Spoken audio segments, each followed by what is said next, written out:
बिहार में विधानसभा चुनाव से पहले ऑल इंडिया मजलिस-ए-इत्तेहादुल मुसलमीन के सुप्रीमो ओवैसी ने बड़ा फैसला लिया है। ऐसे में सवाल उठने लगे हैं कि क्या बिहार चुनाव में मुस्लिम वोटों का बंटवारा हो सकता है। इसे हम विस्तार से समझेंगे। नमस्कार, मैं हूं आदित्य, India.com में आपका स्वागत है। दरअसल ओवैसी ने मंगलवार को बिहार के सीमांचल इलाके में अपने चुनावी अभियान की शुरुआत कर दी है। हैदराबाद के सांसद ओवैसी ने किशनगंज से अपने चुनावी प्रचार की शुरुआत की है।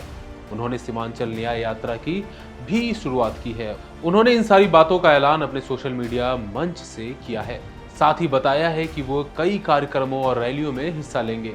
सियासी जानकारों का कहना है कि ओवैसी बिहार में इंडिया गठबंधन यानी महागठबंधन में शामिल होना चाहते थे, लेकिन उन्हें आरजेडी की ओर से कोई ठोस जवाब नहीं मिला। फिर उन्होंने अपना ही एक नया मोर्चा खोल दिया है। कहा जा रहा है कि वे इस वक्त सीमांचल में क्षेत्रीय दलों के साथ हाथ मिलाने की कोशिश कर रहे हैं।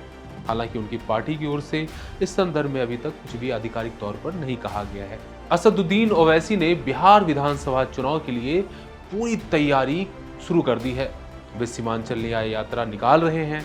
ओवैसी का कहना है कि चुनाव प्रचार तो पहले से ही शुरू किया गया था। ओवैसी ने कहा कि यह कहना गलत होगा कि चुनाव प्रचार की शुरुआत अब हुई है, बल्कि इसे तो हम पहले से ही कर चुके थे। हमारे नेता अख्तरुल ईमान की अगुवाई में काम चल रहा है।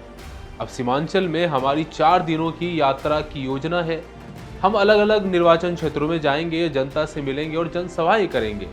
वही जानकारों का कहना है कि पिछले 1 दशक में सीमांचल ओवैसी का गढ़ बनकर उभरा है।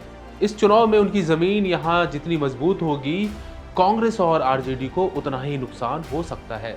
ऐसी स्थिति में फायदा वहां बीजेपी और जेडीयू को मिल सकता है। हालांकि एआईएमआईएम इन सारे दावों को खारिज करती है।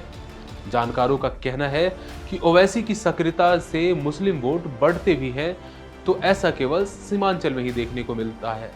बिहार के बाकी हिस्सों में मुस्लिम वोटों पर महागठबंधन की पकड़ बनी रहेगी इस चुनाव भी।